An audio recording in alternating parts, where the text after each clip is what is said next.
Dans cette question, on nous demande de déterminer, suivant les valeurs de n, le reste et le quotient de la division euclidienne de A par B. Donc, la première étape, nous allons exprimer A en fonction de B. Donc, nous avons n carré plus 3n plus 5 égale à quelque chose fois B plus quelque chose. Donc là, on a n fois la n carré, il faut multiplier par n. Donc n fois n, ça fait n carré. Donc du coup, n fois 1, ça nous fait n. On a besoin de 3n, donc on va ajouter 2n plus 5. On va reprendre la même chose avec 2n, donc ça nous fait n facteur de n plus 1 plus quelque chose fois n plus 1 plus quelque chose. Donc là, pour passer de n à 2n, il nous faut multiplier par 2. Donc 2 fois n, ça fait 2n. 2 fois n, ça fait 2. Et nous, on veut aller à 5, donc on va ajouter 3. Après, nous allons factoriser à n plus 1. Nous nous arrêtons parce que nous avons une constante. Donc cela donne donc n plus 1 facteur de n plus 2 plus 3. Nous allons donc nous servir de cette égalité pour déterminer, suivant les valeurs de n, le reste de la division euclidienne de A par B. Dans la première partie, nous avons établi que A égale à n plus 1 facteur de n plus 2 plus 3. Maintenant, quel est le reste de la division euclidienne de A par n plus 1? Nous savons que ici, 3 sera le reste, si 3 est positif, ce qui est le cas, mais il faudra aussi que 3 soit strictement inférieur à n plus 1. Donc si 3 est strictement plus petit que n plus 1, donc ce qui équivaut à dire que 2 est strictement plus petit que n, dans ce cas, on a bien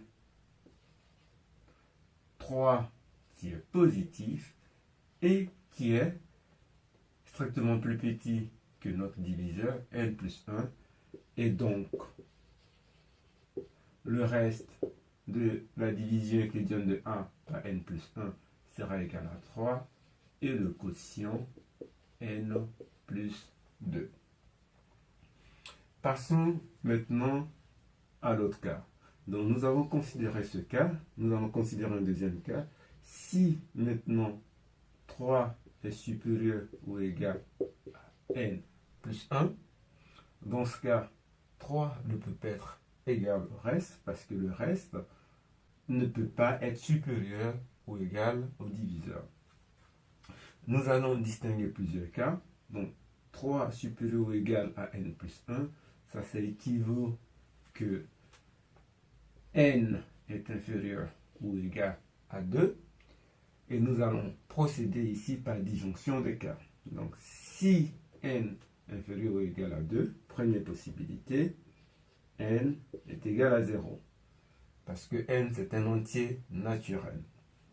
Si n est égal à 0, alors A est égal à 5 et B, donc n plus 1, et n plus 1 est égal à 1.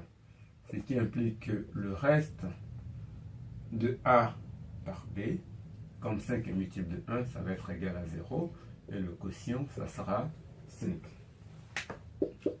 Deuxième cas, si n est égal à 1.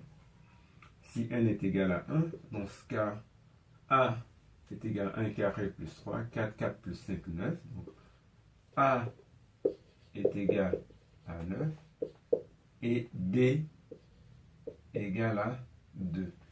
Ce qui entraîne que R, le reste de la division euclidienne de 9 par 2, c'est 1 et le quotient, c'est 4. Il nous reste un dernier cas à considérer. Si n est égal à 2, alors, dans ce cas, A, ça nous fait 3 fois 4, 12. 12 plus 3, 15. A est égal à 15. Et B est égal à 3. Ce qui implique que le reste est égal à 15 divisé par 3. Le reste sera égal à 0 et le quotient est égal à 5. En conclusion, si n est strictement plus grand que 2, alors le reste de la division euclidienne de A par B sera égal à 3 et le quotient n plus 2. Et si n est inférieur ou égal à 2, on aura différents cas possibles qui sont mentionnés ici.